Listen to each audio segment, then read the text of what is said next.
episode, our recap of this week's episode of Interview with the Vampire. I'm Ray.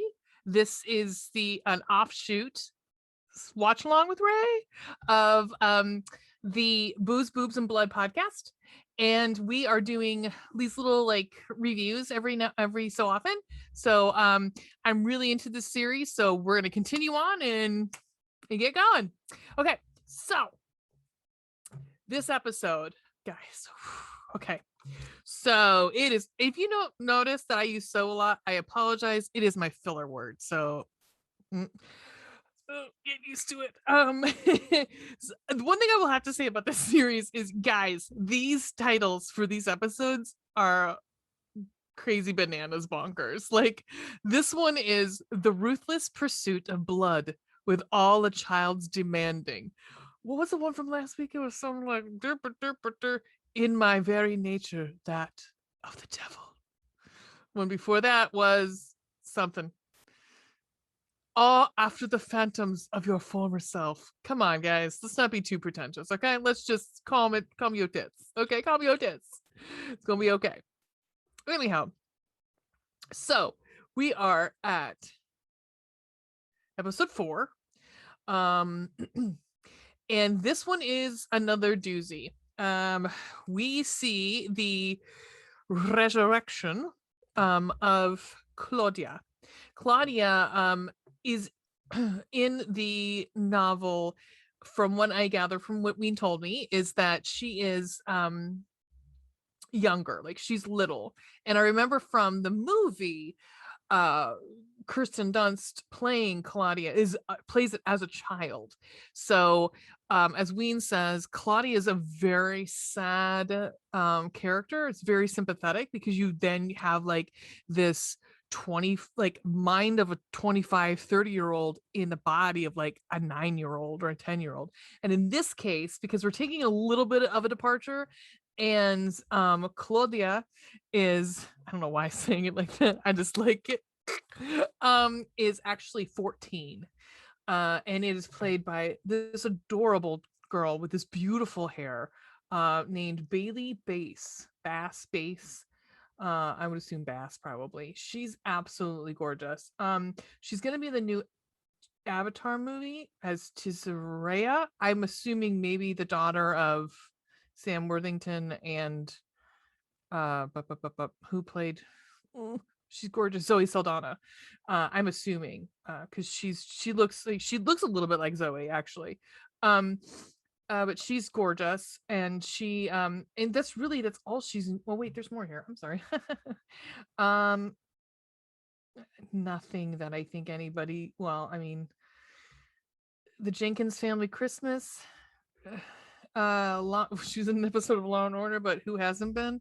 Moon and Sun. But this is her big break.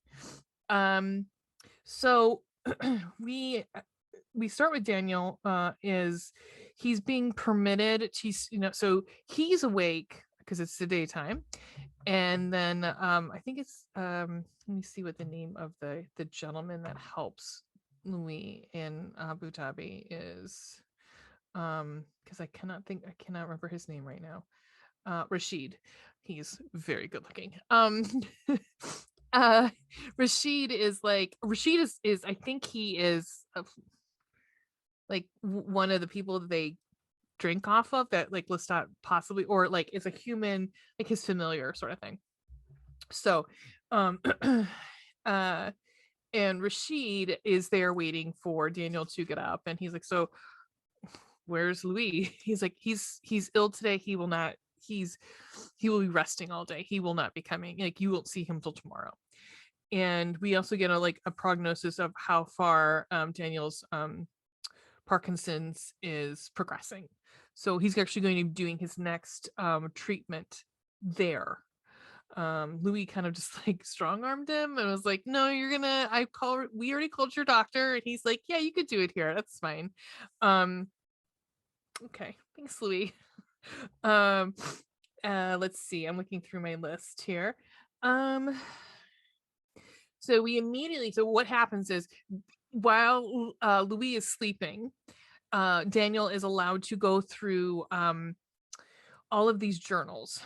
And as he's reading, like, I was confused at first. I thought they were Louise journals, but they're actually Claudia's journals. And like from when he starts them, it starts usually like the first one he picks up is 1945. So when we meet Claudia, it's like 19 it had to be 1919. I think it's 1919 because she's 14 and she's 18 by the end of this episode. So yeah, so it's 4 years. So 1919. If you remember, all of Storyville was on fire. Like, it's just been destroyed. All the whites have pretty much destroyed all of Storyville because of civil unrest in general, segregation, miscegenation, and also because Louis someone killed some, like, the alderman. So I'm drinking a delicious vodka Rita right now. It is delicious. And so the white people are burning down black businesses. Let's see. So he hears Claudia calling, saying, someone help me, because she's trapped in this burning boarding house. So he brings his charred child back to their house, and Lestat's like, no, absolutely fucking not. I am not. He's like, for one, she's so, I don't even know where to bite her because she's so charred. Like, what am I supposed to do with this? And what I gathered from Ween, I don't remember this from the movie, but I guess like turning a child is kind of like a crime in the vampire world. So Louis asking Lestat to do this is like a no-no, which makes sense because if your mind is still maturing and you're not exactly an adult yet, and then you are, this adult decision has been made for you, and now you are literally a 100-year-old or something, in the future, in a 14-year-old body. What kind of life is that? That's gotta be fucking awful. And this episode definitely, oh, she starts, like, at first it's great, and then it starts to really suck for her. And I felt bad because I did text Ween and I said, is she annoying in the books? Because she's fucking annoying here. And she said, no, she's actually very sympathetic. You feel really bad for her. And by the end of the episode, I had taken back everything I said, because yes, she's a child and she's acting like a teenager. But by the end, when she's like, oh, I mean, it's heartbreaking, absolutely fucking heartbreaking by the end. And also, this is the last happy episode. This is not, it's all going down from here. I mean, I'm using happy in air quotes and quotations because it wasn't that happy. This was as Daniel says to Louis, this was a band-aid for a shitty marriage. It's like when you've got that couple friend who like fights fucking all the time. You guys are like, do not bring children into this. They're like, we're pregnant. You're like, no, that's a bad idea. You guys can barely stand yourselves. A baby is not going to help this fucking like god awful hurricane inside of a tropical storm that is god awful garbage. So no. And that's kind of what happened. He's like, let's make a kid. And Lestat's like, let's not. And so we see that once Claudia has been made, Lestat's jealous because now Louis has somebody, like, because the other thing that they say in here is Lestat can't hear Louis and he can't hear Claudia because he's made them. He's their maker, so he can't hear their voices or their thoughts. So, but they can hear each other. So of course they've got all these, like, they're going, as soon as they can figure that out, they're like back and forth and back and forth. And Lestat's getting pissed because he's like, no family secrets, guys. Like, I had to fucking make this kid, and now I'm stuck with my vegetarian husband because he won't kill humans. He won't drink human blood. A child, fantastic. And I feel bad about having to go out and kill humans or even just drink out of humans. You don't have to kill them. Like, as at one point Louis tells Claudia. He's like, you don't need to kill them, or if you do, you can make it painless and quick. In fact, like a lot of the dialogue in this, a lot of it perspective is from Claudia, and so it's her narration, her inner voice. And she says at one point, she calls um Uncle Les and Papa Louis, and or Papa Lou, and she, like, this is the kind of thing that when she thinks is when she has become a vampire, this is how her mind works, is talking about people. You suck on them like frog legs and burn them like trash. So, because she's, Louise hoping that, okay, well, I've got this child now. One will be a family. I can teach her to be a vegetarian like I am, and all will be great. We'll have this fantastic marriage. Lestat will stop straying and killing random people, possibly still sleeping with other people. Not gonna work. But and then Claudia is starting to get starting to realize, because she's never been around two gay men before. So now she's starting to realize that Louis and Lestat are together. And so she says to Louis at one point, how does love work with two men? How does love work with work between two men? And he hems and haws for a second, and then he's like, well, it works like love. I mean, love's love. That's just how it is. You found the person that you're in love with, and bim, wham, bam, thank you, ma'am. And so she's seeing, and in fact, one point they fight. It's actually very cute because they fight like they're couples fighting, but they fight in French. And she's like, I love it when they fight in French because they get so like, and it's very animated. And I'm just gonna say Jacob Anderson does a fucking fantastic job, but I want to give a huge fucking shout out to Sam Raid. Holy shit, is this guy fantastic. He is such a fantastic Lestat. There's at times he's always cold with Claudia. There's times where he's like, he warms up to her, but there's always that cold reserve with her because he doesn't want her. You feel it.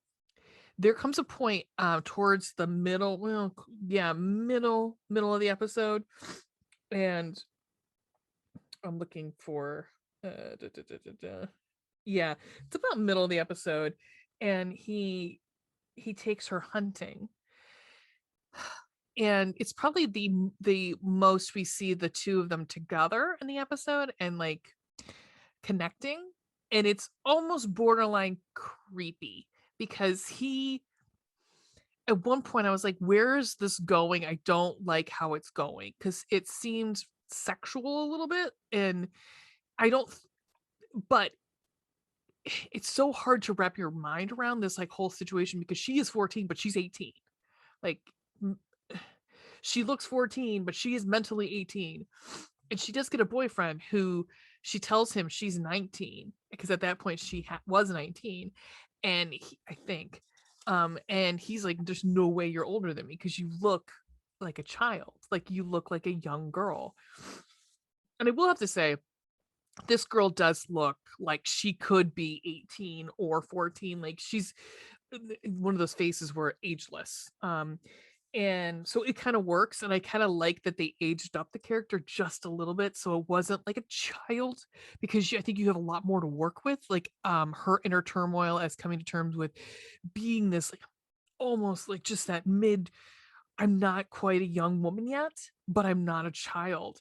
And it's such a interesting way to age to put it, as opposed to a 9-year-old. You're like, what are you gonna fucking do with this? She looks like a 9-year-old. You gonna play with the PlayStation? I don't know, vampire children do. Anyhow, so yeah, while they are hunting in this lover's lane, I'm like, of all places, Lestat, come on, really? He takes her lover's lane, there's people fucking doing it, and Claudia is just like, what is this? It's like Jack Skellington coming into Christmastown. What is this? Orgasms are the best thing. And they're like this couple that he come across, he must have just gone down on her because he's like, the girl goes to him, oh, how do you know about this? And like, he's, how are you? And he's like, what do you mean, the kissing or the stuff down below? And I was like, nope, all right, I see what you're doing. Come here for it.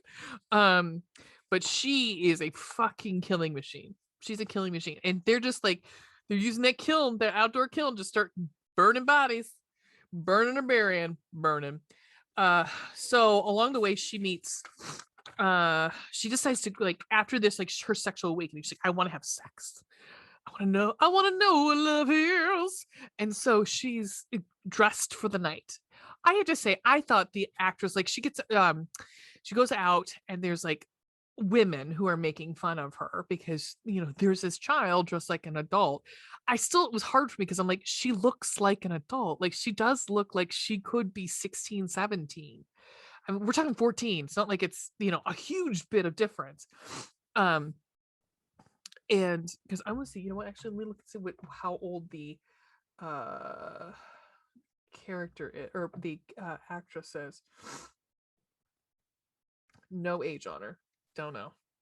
There's no age on IMDb. I mean, she's probably around that age. And a carriage driver, or like a horse-drawn carriage driver, like protects her, and she's immediately smitten. His name is Charlie, and they go on a date. And she's like, so what do you usually do for your first date? Is this what you always do? They go to an ice cream parlor, and she's of course not eating because she's a fucking vampire.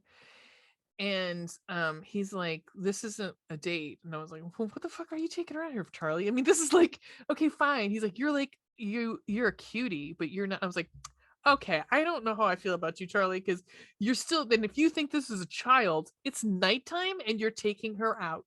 So what's happening here? The mom of me is like, mister, what are your intentions toward my vampire daughter? Okay, thanks.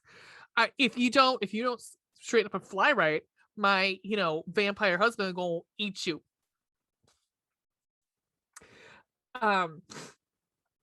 So something happens. I don't want to get into much with Charlie because it's kind of like, by the end of this, it's so fucking heartbreaking. I want to leave something for you guys. I don't want to spoil any of this. So I'm going to leave it there, that they go on a first date. And there is one line. There's two lines that I really like. When you see the previews for this episode, you see Daniel saying, well, for being a killing machine, I kind of like her. And that's from reading all of her diaries. And then later he says, Louis does show up at the very end of the episode in present time to talk with Daniel. And he says, well, what do you think? And he's like, oh, mixture between Anne Frank and Stephen King. I was like, yep, pretty much. Like, you got this, innocent looking child who is, a fucking killing machine. And there's some stuff with Louis' family that I really don't need to get into. But it's, this series just keeps getting fucking better and better. And Louis at one point says, this was our last bit of happiness. It was short-lived, but it was the last bit of happiness. So we know from the trajectory of the movie and the book it's all going down from here. So I would say this movie, I mean, I usually don't give any of these like scores. I just say I'm extremely happy. I would never have thought that I would have liked this. I'm going to be completely honest with you. I was like excited about it, but I really wasn't. I was like, I should probably do it for the podcast because it's fucking horror. At the same time, I'm like, ugh, I was never really that into it. But the more I watch it, the more I really like it. And I think it's the performances. I think it's the writing. I think it's the time period. I think it's the costumes. I think it's everything. And I'm going to say these two leads are just phenomenal. I watch it for those two. Watch it for Jacob Anderson and Sam Reed. Sam Reed in particular. holy shit. Having seen the different uh, sort of versions of Lestat, from like Tom Cruise to oh god, the guy that's in mm, the guy that's in the Aaliyah movie. I can't think of the name of him. He's horrible. Stuart Townsend.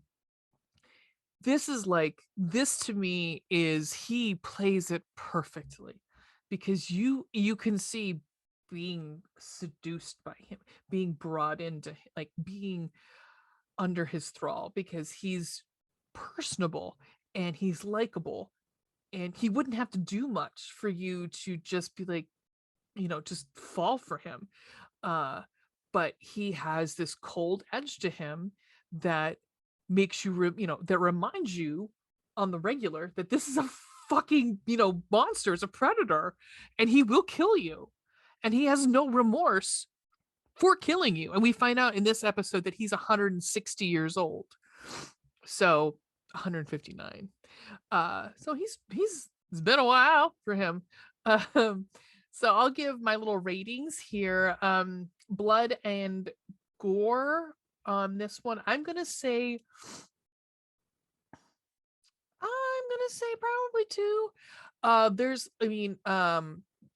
There's a couple scenes of of kills that are pretty bloody. I mean, again, you also have the you know you have your main character saying, like, this 14-year-old being like, you suck on them like frogs legs. I mean, that's pretty disturbing. Um but that might be more of spooky scariness. But and then I'm gonna say possibly what's next is spooky scary. Uh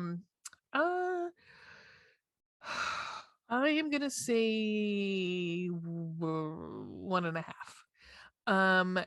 And then sex and nudity, there was some sex in this. It wasn't like you didn't there's no nudity in it, so I'm gonna say 1 still, because I mean, you see sex, but it's like there's not, I mean, not like the first episode. We haven't seen anything like that since then. um and I think the last one is fun and entertainment. I had a blast with this. So I'm going to say 3. um all right, so we have an episode coming up this weekend. It is we're going to be covering Halloween 3, Season of the Witch. So buckle up, because it's one of Ray's favorite movies. She loves Tom Atkins and his road sodas. Um, we're also we have a special guest. We have Scarlett, who is Ween's sister, and she will be here for Season of the Witch. And also we're doing Halloween Ends, which I have had many back and forths with this. I was okay with it, then I talked about it, then I was pissed off about it, but then somebody posted a tweet that actually fucking made complete sense, and now I'm kind of back on the okay, actually I kind of like it now side of the street. So we'll see what how everyone shakes out. Ween and I also have a review. We got an early screener of The Girl in the Window, directed by Mark Hartley, so we're gonna be watching that, and we will be posting a review of that probably next week. I believe it comes out the 4th on streaming. And you can find us at a whole bunch of different places. Our website is Booze, Boobs, and Blood, Booze, Boob, Blood Podcast .com. Our, let's see, hold on. Our Twitter is Booze, Boobs, Blood. Our Instagram is Booze, Boobs, and Blood Podcast.